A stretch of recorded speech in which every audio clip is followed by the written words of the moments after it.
नमस्कार, आप देख रहे हैं न्यूज पीआर और मैं हूं प्रीति। बीएससीसी प्रथम इंटर स्तरीय बहाली की काउंसलिंग हो चुकी है, लेकिन अभी तक मेरिट लिस्ट नहीं निकाला गया है, जिससे कई छात्रों का भविष्य अब खतरे में पड़ता हुआ नजर आ रहा है। आज इन्हीं मांगों को लेकर के छात्र नेता दिलीप का भी गुस्सा फूटा है। क्या कुछ कहा है उन्होंने, वो आपको दिखाते हैं। नमस्कार दोस्तों, मैं दिलीप कुमार। दोस्तों, बीएसएससी प्रथम इंटर स्तरीय बहाली में काउंसलिंग करवा चुके हजारों परीक्षार्थी दिन रात परेशान हैं और उनकी परेशानी की वजह है कि मेरिट लिस्ट नहीं निकल रहा है, उनकी ज्वाइनिंग नहीं हो रही है। और जब तक मेरिट लिस्ट नहीं निकलेगा तब तक ज्वाइनिंग भी नहीं होगी। और मेरिट लिस्ट कब निकलेगा? जब पटना हाईकोर्ट में जो मामला चल रहा है उस पर डिसीजन आ जाए, क्योंकि किसी एक कैटेगरी को छोड़ के बाकी कैटेगरी का रिजल्ट देने की परंपरा कहीं नहीं रही है, ऐसा कहीं नहीं हुआ। इसीलिए जब तक एनसीएल के मुद्दे पे डिसीजन नहीं आ जाएगा तब तक बीएसएससी मेरिट लिस्ट जारी नहीं करेगी, ये सच्चाई है। और बीएसएससी और नीतीश सरकार जानबूझकर इस बहाली को लटका रही है और इसीलिए बीएसएससी की तरफ से इस केस में जल्द सुनवाई के लिए कोई प्रयास किया ही नहीं जा रहा है। तो हम लोग क्या कर सकते हैं? हम लोग को ये सोचना होगा कि हम लोग अब क्या कर सकते हैं। सबसे पहले तो जो भी आप लोग एससी, एसटी, ओबीसी या जनरल कैटेगरी के सभी लोग एकजुट होकर लड़िए। जिस तरह से पीटी रिजल्ट के लिए, मेंस रिजल्ट के लिए या मेंस परीक्षा आयोजित करवाने के लिए, टाइपिंग, फिजिकल के लिए और काउंसलिंग के लिए एकजुट होकर लड़े, उसी तरह से अभी भी हम लोग को एकजुट होकर लड़ना होगा। कैटेगरी वाइज आप लोग आपस में बटिएगा तो फिर ये बहाली लटकती चली जाएगी। ओबीसी में भी मैं देख रहा हूँ कि ओल्ड एनसीएल, न्यू एनसीएल अलग अलग राग अलाप रहे हैं, जनरल कैटेगरी अलग, एससी एसटी अलग।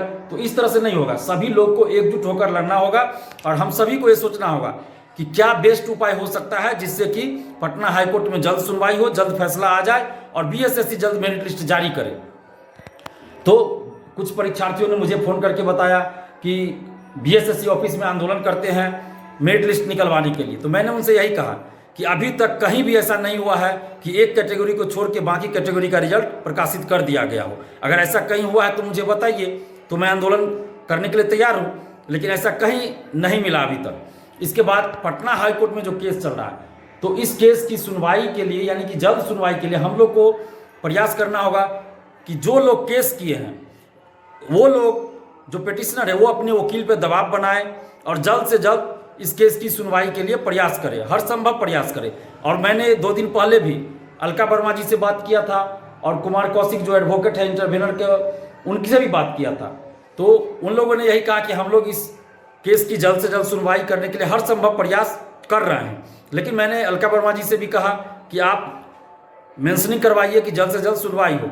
और आज जो पिटिशनर है उन लोगों से भी हमने बात किया और उनको भी कहा है कि आप लोग जाके अपने वकील से मिलिए, अलका वर्मा जी से मिलिए और उन पे दबाव बनाइए कि जल्द से जल्द सुनवाई हो। इसके लिए आप मेंशनिंग कीजिए और कल हर हाल में आप मेंशनिंग करवाइए, जज साहब के सामने प्रे कीजिए कि ये बहुत अर्जेंट है, ये 7.5 साल पहले की वैकेंसी है, हजारों परीक्षार्थी का उम्र समाप्त हो गया, वो कहीं भी अब सरकारी नौकरी के लिए फॉर्म नहीं भर सकते। हजारों अभ्यर्थी ऐसे हैं जो सुसाइड करने का प्रयास कर रहे हैं। तो ऐसी स्थिति में इस केस को जल्द से जल्द सुना जाए और जल्द से जल्द इस पर डिसीजन आ जाए। तो ये लोग गए हैं, अभी बात कर रहे होंगे संभवतः अलका वर्मा जी से, क्योंकि मैंने कुछ देर पहले ही उन लोगों को कहा कि आप लोग जाइए अपने एडवोकेट से मिलिए और उनसे एक रिक्वेस्ट कीजिए। अगर कुछ पैसा भी वो लगता है मेंशनिंग में तो आप पैसा भी आप लोग दीजिए और मेंशनिंग करवाइए, जल्द से जल्द सुनवाई करवाइए, क्योंकि ये 1-2 लोगों की बात नहीं है, ये हजारों परीक्षार्थियों की बात है, हजारों छात्र छात्राओं के भविष्य का सवाल है। और हम लोग कितने दिन आखिर चुप बैठे रहेंगे? तो कोर्ट से जल्द डिसीजन आना अत्यंत आवश्यक है, नहीं तो बीएसएससी तो इसे भी बहाली को लटका के रखना चाहती है। और अभी तो बीएसएससी को मौका मिल गया है कि मामला कोर्ट में है, नीतीश सरकार भी इस बहाली को जल्द पूरा नहीं करना चाहती है, तो उनको भी मौका मिल गया कि मामला तो कोर्ट में है, तो हम क्या करें? तो अब हम सभी को मिलकर ही कोर्ट में जल्द से जल्द सुनवाई के लिए प्रयास करना पड़ेगा, अन्यथा ये बहाली लटकती चली जाएगी। तो जो भी इस केस में है, पिटिशनर है, उनको तो मैंने कहा है, फिर भी इस वीडियो के माध्यम से भी कह रहा हूँ कि आप लोग कोई भी कोताही नहीं बरतिए और आप अपने वकील पे प्रेशर बनाए रखिए, वकील से जाके बार बार मिलिए। अगर कुछ पैसा भी लगता है मेंशनिंग के लिए तो आप लोग पैसा भी दीजिए और मेंशनिंग करवाइए, जल्द से जल्द सुनवाई करवाइए। और दूसरी तरफ पटना हाईकोर्ट को भी चाहिए कि ऐसे मामलों में जल्द सुनवाई हो, जब विधानसभा भंग हो रही हो या फिर मुख्यमंत्री को पद से हटाना हो कहीं या मुख्यमंत्री का शपथ ग्रहण कराना हो, तो रात में भी कोर्ट खुल जाता है। और क्या ये 7.5 साल पहले की वैकेंसी है अभी तक पूरी नहीं हुई है, हजारों परीक्षार्थी दिन रात परेशान है। तो ऐसे मामलों पे जल्द सुनवाई नहीं होनी चाहिए। हम लोग तो ये भी नहीं कह रहे कि रात में कोर्ट खुल जाए, लेकिन दिन में भी तो सुनवाई हो सकती है, जल्द सुनवाई हो सकती है। ये छोटा मोटा तो वो बात नहीं है कि बहुत छोटी मोटी बातें ऐसे छोड़ दिया जाए, ये बहुत बड़ी बात है। हजारों छात्रों छात्राओं की भविष्य का सवाल है, हजारों छात्र छात्राओं के भविष्य का सवाल है। तो कोर्ट को भी सोचना चाहिए, मानवीय रुख अपनाना चाहिए और जल्द से जल्द सुनवाई करना चाहिए। और आप जितने भी परीक्षार्थी आप लोग एकजुट रहिए। जैसे कुछ लोग मुझे फ़ोन करके बोल रहे थे कि हम लोग भी कोर्ट में केस कर देते हैं मेरिट लिस्ट निकलवाने के लिए या फिर आंदोलन करते। तो मैंने कहा आप जो भी कीजिए, हम आपके साथ हैं। अगर आप आंदोलन भी करना चाहते हैं बीएसएससी ऑफिस में, हम तैयार हैं। लेकिन बीएसएससी यही कहेगी कि मामला कोर्ट में है, मामला कोर्ट में है, इसलिए हम क्या करें। तो बीएसएससी को मौका मिला हुआ है। अगर आप आंदोलन करने के लिए तैयार, मैं आपके साथ तैयार हूं, मैं कहीं पीछे नहीं हटता हूं। आप कोर्ट जाना चाहते हैं, आप सोच समझ के, अगर आपको लगता है कि कोर्ट जाने से जल्द डिसीजन आ जाएगा इस मामले में, आप वकील से राय लीजिए। आपको लगता है तो आप निश्चित रूप से आप जा सकते हैं, मैं आपको रोक भी नहीं रहा हूं। और एनसीएल के मुद्दे पे और जाति प्रमाण पत्र के मुद्दे पे जो कोर्ट में केस हुआ, तो उसमें भी मैंने नहीं कहा था किसी को कि आप केस कीजिए, क्योंकि मैं केस करने के लिए किसी को नहीं बोलता हूं और ना ही किसी को रोकता हूं।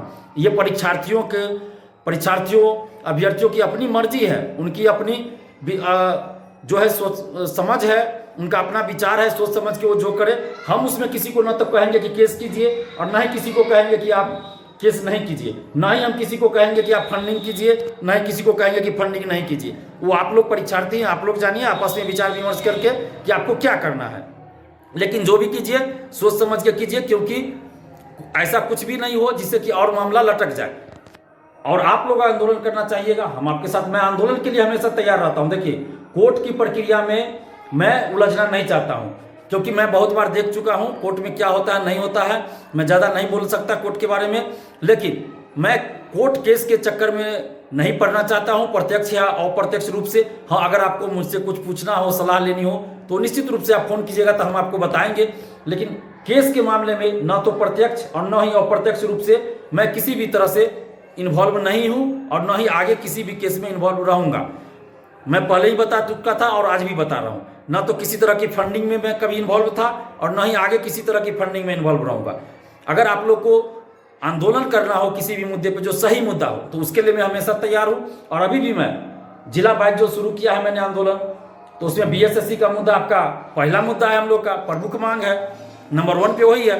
तो हम हर जिला में जा रहे हैं, जैसे कि हम 10-11 को नवादा में रहेंगे और उसके बाद 12-13 को हम लोग गया में रहेंगे। तो आप लोग जो भी वहाँ मौजूद होंगे आप लोग आइएगा।